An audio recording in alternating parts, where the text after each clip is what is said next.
Howdy, howdy. I'm the dreadful one, the dreaded one, the dreadful DM, Jordan, or the dreadful Chud if you want to go by something like that. And today, I want to talk about horror in DND. All the things that go bump at night, things that make you gasp, things that make you scream, things that are absolutely horrifying. That is horrifying. Horror in D&D. I want to talk about all the different ways I like to implement into my campaign, the different types of horror that I really think D&D lends itself to, and how you can implement it in your campaigns possibly. So if you like hearing me yap, or you just want to hear about my thoughts about horror in D&D, stick around. If you want to like and subscribe, I'm not going to complain honestly, but yeah, I hope you enjoy my little rant session.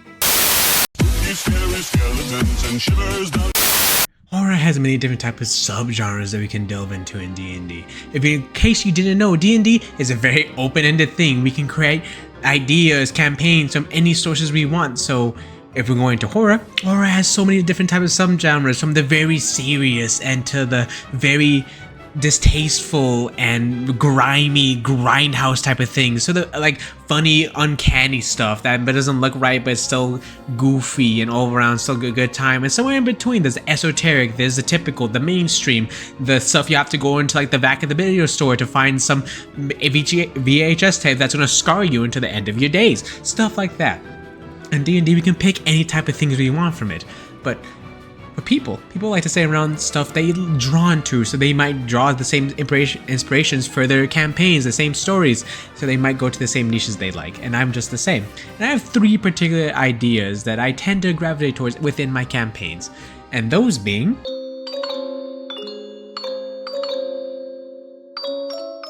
Eldritch horror. Eldritch horror is a very fun one. You know, you can have the Cthulhian, Lovecraftian-esque thing, you know, monsters and beings beyond my comprehension, and I have to fight them or deal with them and try to not go insane, like the Bloodborne, the, you know, Call of Cthulhu TTRPG or D&D, like whatever you want to use. You have things that are so godlike or so demented and so demonic or angelic, you know, stuff like that. Something that seems so otherworldly, and you have to try to fit it within your imagination, within the world, and how am I corrupted, how infests it. You know, Stranger Things just ended, but when season 1 with the Upside Down, how, you know, the grotesque that was and how dangerous and unknowing it was. That's like the kind of more Lovecraftian eldritch horror that I like, especially Bloodborne. Bloodborne is just the gold standard for me when I'm thinking of it. You know, starts off as maybe, oh, these are just typical monsters, and slowly realize, oh, you find out the humans, oh,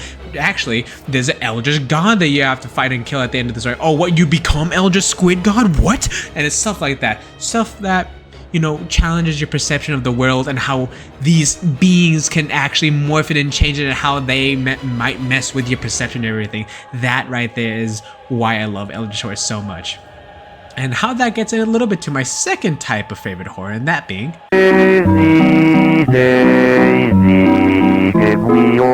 uncanny horror, you know, criminal.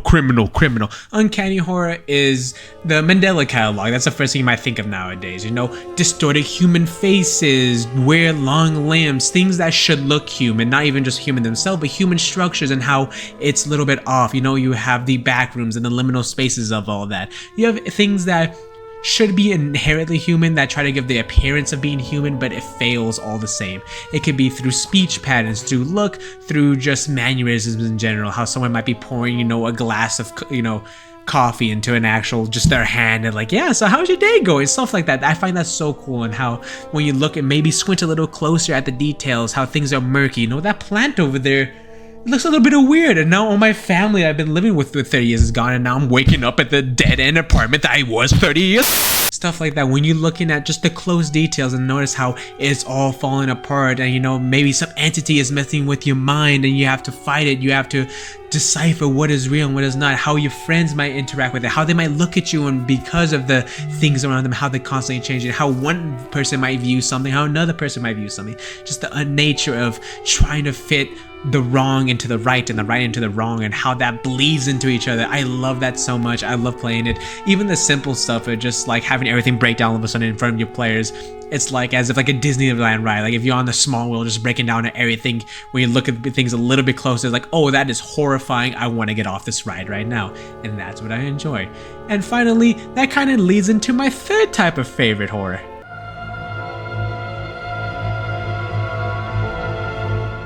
space horror, or more like just limiting the resources horror, the type of thing like Alien, when you're trapped in a space station with this just otherworldly, I say otherworldly so much, but this alien creature, this otherworldly creature, this abomination that is smarter, faster, stronger than you in every type of way, and you have to use the limited resources you have to, you know, just try to find a way to survive another day, survive another session, survive another, you know, encounter. That's what I love so much, when you take all these things and within like a game of D&D and you restrict the characters, restrict your players. It's okay to restrict them.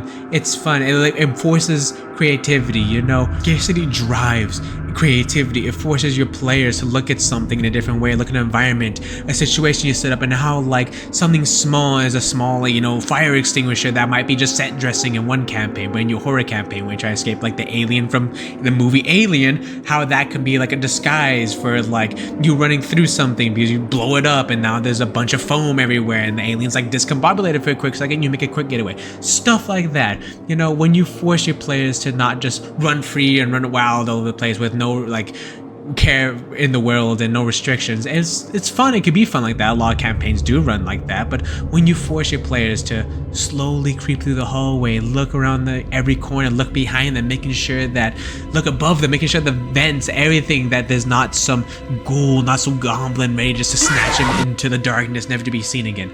That's what I love, and that's what I try to like implement in some and most of my campaigns, not gonna lie. Just the idea of scarcity, the idea of that you're stuck, you're locked, and you're against an unstoppable force, and you are a very movable object.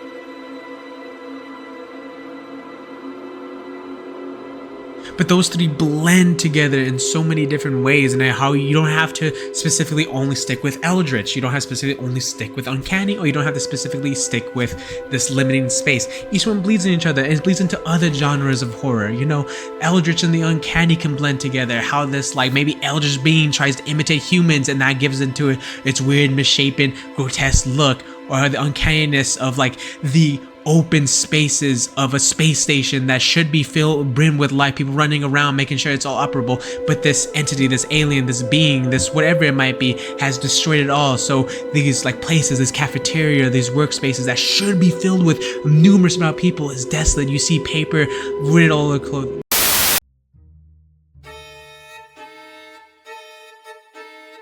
Those are the three type of horrors I like, you know, Eldritch, Uncanny, and Space, the limiting, you know, restrictions. That doesn't have to be the only three you like. That doesn't have to be what you're gonna make a campaign after. You can choose anything you want. If you like the more esoteric, a lot more abstract ideas, go for that. If you like the more straightforward, just them constantly running into these creepy guys, jump scaring them, and them having to fight, you do that. Do what makes you happy, because that's what's gonna make the players happy. If you make a story that you want to enjoy and you think it will be a fun time to play, probably your friends will probably think the exact same thing, so go for it. And remember, these ideas doesn't have to be specifically for a horror session. You can take these ideas of limiting your players or some entity manipulating the, you know, place around them, implement it into your game. Just the idea of like forcing your players to think smarter, restricting them with their abilities, what they can use, them access to tools and stuff like that can provide much more fulfilling gameplay when they have to think outside the box and think for themselves, and not just you cast the 14th, you know, I don't know, invisibility to get past an enemy. Like, that's not fun. After a while, it's like, hey, let's think about how can we do different ways of doing it. And force your players to make that change, make that idea. Let them use a little noodle brain up there, that smooth brain. Let them put a little crevices in it, you know what I mean? Little crinkles. Let them think. Let them cook, if you will. But yeah, horror is fun in D&D. I hope you find different ways to implement ideas that I've said or ideas you like into your games, because it's a good time and you shouldn't, you know, stop yourself from enjoying different types of, you know, scares and things that go bump in the night just because you might think it's hard. But yeah, I hope you all enjoy. I've been the Dreadful DM, or the Dreadful Chud, whatever you want to say. I hope you all having a good day. I hope you all took your walk. It's good for yourself mentally, emotionally, and physically. And yeah, that's all I have to talk about now. So if y'all just want to maybe like, subscribe, go for it. But if not, it's been fun talking to y'all. Y'all have a good rest of your night. See ya.